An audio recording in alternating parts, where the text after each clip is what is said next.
je vous retrouve cette fois-ci pour vous parler d'un coup de cœur, le coup de cœur de la semaine dernière.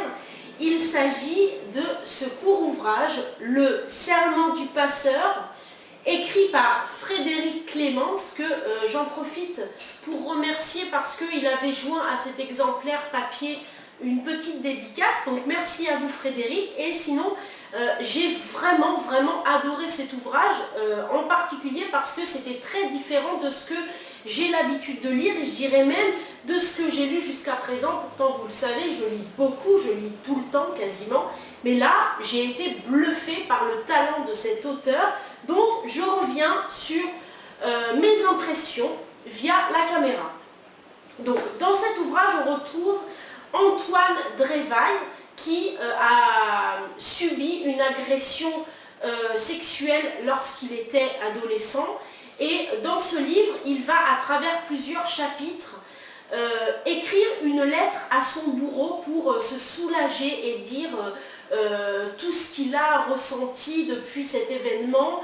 Et en même temps, alors à la fois d'écrire ses sentiments, et en même temps, moi, ce que j'ai ressenti dans ce livre, c'est une vraie rage de vaincre, une vraie envie de dépasser cette souffrance. J'ai été très touchée par ce livre, et j'ai beaucoup aimé cette couverture. Je sais sur Croque-Books qu'elle a choqué certains abonnés, mais moi elle m'a tapé dans l'œil, c'est le cas de le dire. Donc c'était déjà un bon début. Alors on retrouve un personnage principal qui est très intelligent, et si vous voulez, je n'avais jamais vécu ça auparavant, mais le cerveau labyrinthique de ce protagoniste m'a entraîné dans des méandres, mais voilà, il n'y a même pas de mots. Vous voyez, autant j'ai su m'exprimer à l'écrit parfaitement, autant là à l'oral c'est un peu plus difficile. Moi, j'ai été submergée par cette intelligence et en même temps cette monstruosité.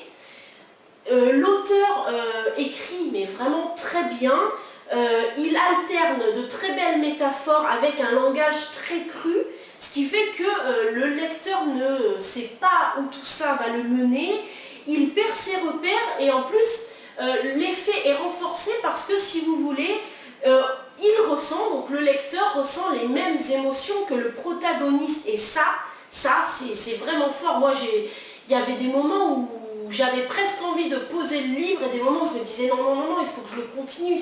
Voilà, j'ai vraiment été prise dans un tourbillon. En plus, je ne sais pas pourquoi, mais mon esprit a imaginé le cerveau de cet homme comme un labyrinthe. Donc je me suis imaginée dans un labyrinthe un peu à la Alice au pays des merveilles, avec des ronces, de la verdure. Enfin, je mettrai le lien vers ma chronique en barre d'infos. Mais vous voyez, cette lecture m'a fait partir dans un univers complètement parallèle. Et voilà, ce livre, c'est un bijou. Je vous le remonte, c'est le premier roman de Frédéric Clément. Je vais suivre cet auteur avec beaucoup d'attention, d'autant que j'ai eu la chance de parler avec lui via les réseaux sociaux. C'est quelqu'un très disponible. Je le remercie encore, et surtout, vraiment, sincèrement, n'hésitez pas, lisez ce livre. Il vous chamboulera, c'est sûr, et j'espère pour vous, comme ça a été le cas pour moi, qu'à l'issue de cette lecture, vous verrez les choses un petit peu autrement, et que vous comprendrez qu'on peut vivre des choses très difficiles dans la vie, s'en sortir, et même avoir la force d'aller au-delà de la souffrance et de faire du beau. C'est un petit peu la morale de ce livre, c'est-à-dire que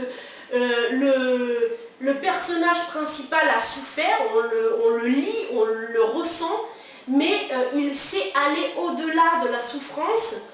Alors, je ne vous dis pas tout, parce que quelque part, il a aussi une très grande zone d'ombre dans sa personnalité, mais moi, ce que j'ai ressenti à la fin de cette lecture, c'est vraiment le positivisme qu'il y avait, que Frédéric avait tenté d'insérer dans son texte. Voilà, c'est comme ça que je l'ai ressenti. Surtout, n'hésitez pas à me dire ce que vous en avez pensé, commentez, même si c'est négatif, j'aimerais voir des commentaires sur les vidéos, toujours pour qu'on puisse interagir ensemble. C'est pour ça que j'ai créé Croque-Books. Donc n'hésitez pas, et puis on se retrouve très vite pour de nouvelles vidéos. Je vous embrasse.